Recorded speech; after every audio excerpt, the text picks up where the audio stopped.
da dinastia das Sofias, porque não só tem uma Sofia, são várias. Então, há, sim, inúmeros focos de histórias ocorridas ao longo dos últimos milhões de anos que envolvem exatamente esses seres, e eles têm uma disputa pela suzerania do universo no qual nós existimos. Muita coisa que está escondido em sistemas paralelos, como os Tuatas de Danann, como a turma de Alto Longron, da rebelião de Lúcifer, que tem várias figuras que convivem com a Terra, mas escondidos dentro de alguma coisa, e vão ter que vir para a tona. Ora, temos então a seguinte pergunta da Augusta de Carvalho. O nome antigo da Lusitânia era Ophiusa, Terra da Serpente. Poderias envolver este tema da serpente aqui na tradição antiga? Para uma última questão, esta foi boa. De fato, a nossa irmã Augusta ela está ressuscitando aí um assunto de extrema importância, mas difícil de ser hoje compreendido por nós. E realmente a Lusitânia, a Península Ibérica, ela tem um passado, na verdade, quase todo o norte. O norte do nosso planeta traz todo um processo histórico, porque o axis mundi, ou seja, o que sempre ligou a Terra a outros níveis de existência, foi o norte do planeta. Os portais principais sempre estavam por aí.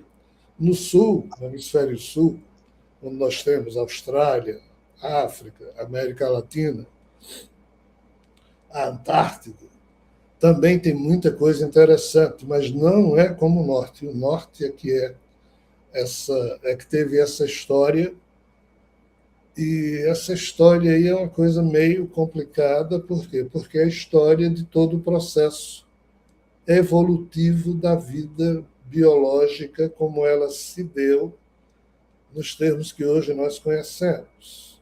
E, realmente, quando você olha para Eva, para a história de Eva, e vê que uma serpente falante chegou para Eva e disse: Oi, Eva, tudo bem? Sabe da última fofoca? Não, não sei. Olha, surgiu essa beberagem maravilhosa, foi maçã. E Eva tomou, né? E isso produziu efeitos psicoativos no seu cérebro, destravou certos lacres, códigos, bloqueadores, e o ser humano, a partir de então, conseguiu uma sagacidade. Mas, assim, o próprio Javé, que é o autor dos versos da Gênese, diz: naquele tempo, o animal mais inteligente da Terra era a serpente. Os humanos eram uns babacas, meio retardados, irracionais. Aí uma serpente falante, racional, é que induz Eva. Na hora em que um Siddhartha Gautama está se iluminando, milênios depois de Eva, aí Brahma, ou Javé, manda os demônios impedirem que aquele ser humano chegasse naquele nível. E esses dois demônios, Kama e Yama, os deuses da morte e do desejo, vão para cima de Siddhartha. Aí surge Mukalinda, uma outra cobra, serpente falante, que abraça Buda, o Siddhartha Gautama, 7 vezes, e com a cabeça fica brigando com esses dois demônios, dizendo: vocês já tentaram o suficiente, vão embora, ele já conquistou. Ou seja, se nós formos olhar bem os momentos cruciais da evolução estranhíssima que nossa espécie Homo sapiens teve, a gente vai ver seres não humanos ajudando os humanos a superarem as dificuldades desses momentos. a gente vê um ser dragonoide, Rakshasa, tipo Lilith, a gente vê serpente falante com Eva e Adão, a gente vê serpente com Buda. E se nós formos estudar a mitologia dos descendentes de Kadru, Kadru, na mitologia mais antiga, é uma das 13 filhas de Daksha. Daksha é o ser que surgiu do corpo de Brahma, e Brahma, da sua mente, gerou um ser chamado Marit, Marit gerou um ser chamado Kasyapa, e Kasyapa e Kadru, portanto, um representante da mente de Brahma e outro do corpo de Brahma, juntam as suas genéticas e produzem dragões e nagas, ou seja, um tipo de cobra e um tipo de dragão. E esses seres eram os mais evoluídos da época. Eles criaram um conselho chamado Uragas, conselho das duas vertentes, e quando, há 300 milhões de anos atrás, a alquimia foi produzida em Yggdrasil. Yggdrasil era um conglomerado de realidades das 8 locas do universo vizinho que estavam vinculadas ao planeta Marte do nosso sistema, e ali surgiu a alquimia e padrões de vida que deixou todo o resto do universo vizinho com inveja. Quando a turma destruiu isso e os restos alquímicos foram todos trazidos para o planeta vizinho a Marte, que é a Terra, quando Kadru desceu ou saiu do universo vizinho e passou a trabalhar nas circunvizinhanças da Terra, na proteção dessa alquimia, toda a sua descendência veio e gerou e criou portais e passaram a existir aqui na Terra em níveis que a gente chama intraterreno, níveis aquáticos e também na superfície. Mas isso foi ao longo de milhões de anos. E esses seres foram se associando a outros também anfíbios que chegaram aqui na Terra, como os descendentes de Ostronomos. Ou seja, há uma série de seres teriantrópicos, parte serpente, parte dragão, mas com a parte humana, a partir de um certo momento. E nós não sabemos, mas essa descendência de Kadru foi a que protegeu a emergência da humanidade. Diz-se mais nos anais da espiritualidade.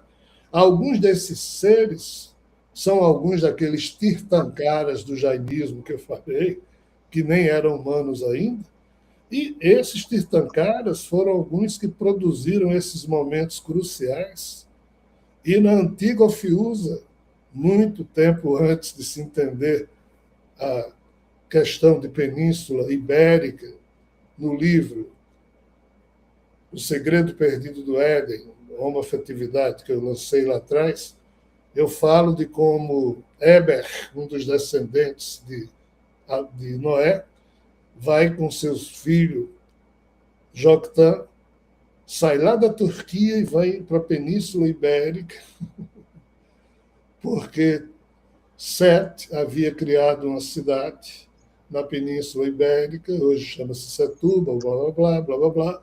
Há toda uma história que aconteceu há milênios, e nessa época, isso eu não coloquei no livro, mas nessa época existia o mito das, entre aspas, serpentes que protegiam a humanidade.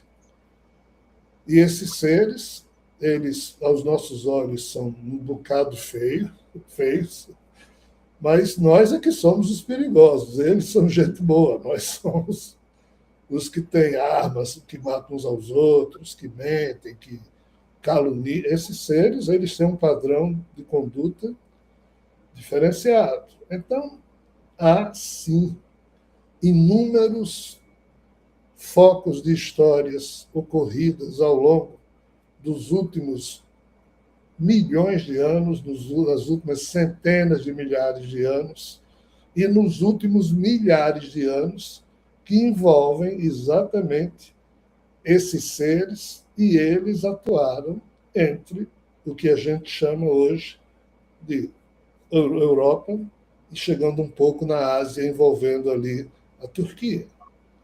Esses seres, eles estão presentes em todas as mitologias que surgiram na Terra. Há descrições desses seres teriantrópicos, metade alguma coisa e metade humana.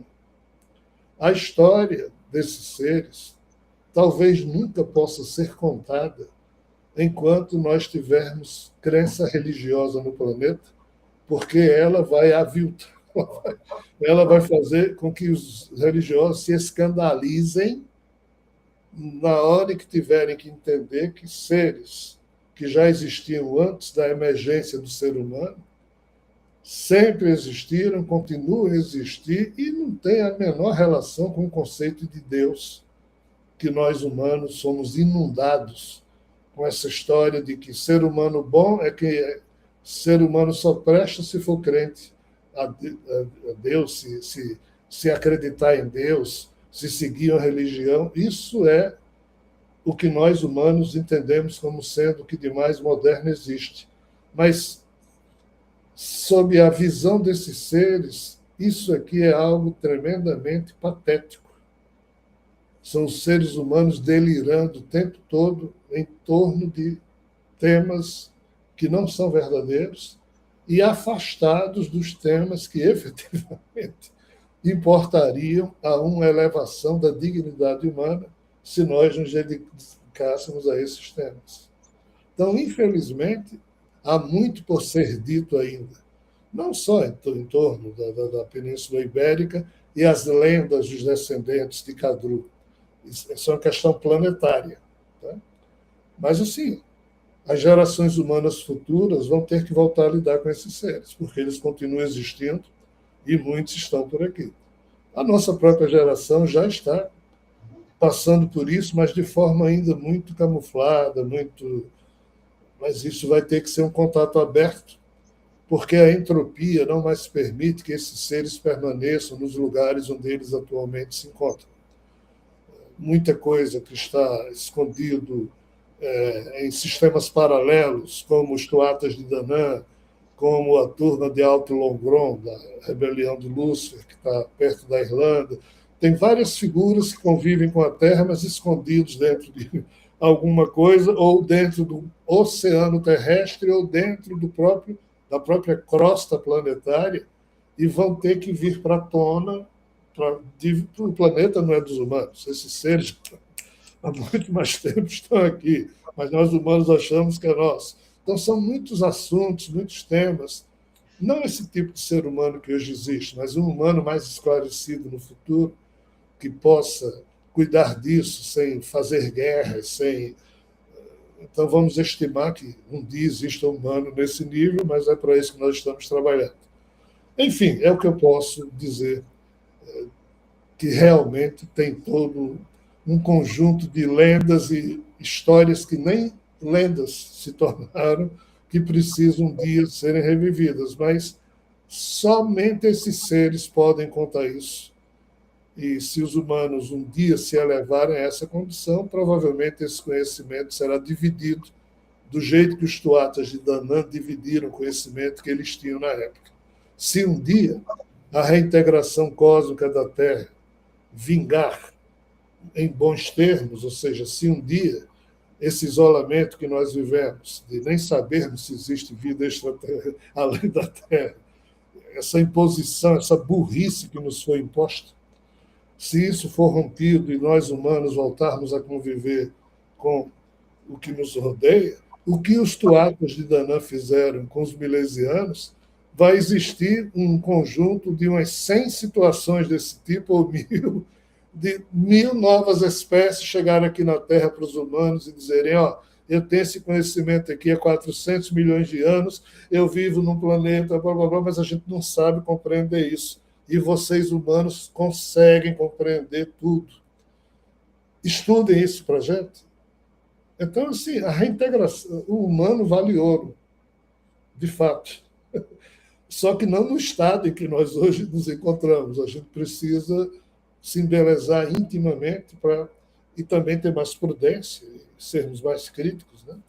E quando chegarmos nesse ponto, os mistérios de Ophiusa talvez sejam revelados em toda a sua amplitude e profundidade. E até lá fica sendo lenda, fofoca, ou seja lá como pudermos definir isso. Aí a Cláudia questiona o seguinte: os atuais acontecimentos na Terra, com o risco de uso de bombas nucleares e autoextermínio, pode apressar a vinda de Sofia? Cláudia, sinceramente, eu penso que não. Nada pode apressar ou retardar a vinda de Sofia, nada no que se refere a que nós humanos fizermos ou deixarmos de fazer. A vinda de Sofia é um problema de uma geopolítica, de uma briga entre arcontes, e nenhum deles absolutamente está preocupado com coisa alguma do que se passa com os humanos. Nós, humanos, na nossa ingenuidade, na nossa inocência, nós fomos e somos useiros e vezeiros da crença de que alguém cuida de nós. A gente vive melhor cultuando na nossa sensibilidade essa certeza ou essa crença. Claro que a gente vive melhor, mas isso não quer dizer que isso seja verdade. Nenhum ser humano, desde que existe vida humana, nunca foi ajudado por Deus, nem atacado pelo diabo, porque isso não existe. O que existe são seres que, sim, vivem no aspecto demoníaco no universo vizinho, que dominam de lá o que eles julgam ser deles, já que nós surgimos pela interferência deles no contexto do nosso universo, a vida biológica é fruto disso, e eles se sentem donos da gente, e assim, eles têm uma disputa pela suzerania do universo no qual nós existimos. E essa disputa, eu explico isso em vários livros, não tenho como reproduzir em rápidas palavras aqui, e o próprio Jesus explicou isso em todos os livros que ele ditou a Maria de Madalena quando ressuscitado. Isso hoje é chamado de gnosticismo. Então, a vinda de Sofia tem a ver com o reconhecimento de Sofia como sendo o suzerano, o herdeiro do poder da Trimurti. Krishna, Zeus, vários seres que a gente sabe os nomes das mitologias e vários que a gente nem imagina que existem, eles disputam a herança em torno de terem a primazia de ser o herdeiro da Trimurti. E esses seres todos vivem no universo vizinho. O único que vive no nosso universo é Sofia. Sofia é o único biológico da história. E o universo lá está se acabando, vizinho. E esses seres estão agora percebendo isso, mas não aceitam que Sofia, que produziu um Jesus humano, que terminou traindo o interesse desses seres, e o de Javé, na hora em que não fez o papel de Messias para manter o domínio dos arcontes sobre os humanos. Então, Jesus é o nosso herói, a gente nem sabe. Não, mas a gente ama Jesus. A turma ama Jesus porque acha que ele é Deus, porque acha que ele morreu pela humanidade, mas não é isso. É muito mais que isso. Então, a vinda de Sofia, que é a forma cósmica de Jesus, foi quem cedeu o código para Maria engravidar e produzir o homem, o humano Jesus. A vinda de Sofia ela é 100% produto da geopolítica desses seres, de um problema de sucessão da dinastia das Sofias, porque não só tem uma Sofia, são várias. E isso eu explico no livro que eu estou lançando agora, chamado Funeral da Evidência. Sofia é só um epíteto, a personificação da sabedoria. Só que todos esses seres, Krishna, Zeus, eles se acham Sofia também. É uma confusão louca a história. Então, assim, eu sei que eu dizendo isso, fica muito cruel de minha parte fazer uma afirmação em que no final alguém diz: eu pensava que Jesus me amava. Eu não estou dizendo que Jesus não ame você, eu não tenho autoridade, eu não posso falar, eu não tenho autoridade moral para nada disso. Eu só estou dizendo que o ato que nós humanos temos de achar que Jesus nos ama é produto de uma lavagem cerebral. porque o homem Jesus não tem essa característica. Ele ama, sim, os humanos como eu amo, vocês amam, mas o amor dele por nós não é melhor do que o da mãe da gente, por a gente, ou da gente por um amigo, é igual. E ele não é Deus, só que ele foi feito Deus para poder exatamente gerar essa certeza no psiquismo humano. Então, não é pelo que a gente faça ou deixe de fazer que Sofia virá. Ele virá dentro desse contexto. Só que, de fato, as confusões que nós humanos temos aqui na Terra, quase todas elas é produzida por interferência desses seres. Então, a geopolítica deles, de certa forma, está traçada com os acontecimentos que ocorrem na vida dos humanos. E isso deve ter alguma importância na lógica deles. Mas não pensemos nós que essa lógica se preocupa com a conveniência ou com a dignidade do ser humano, porque até hoje nunca ninguém se preocupou com isso.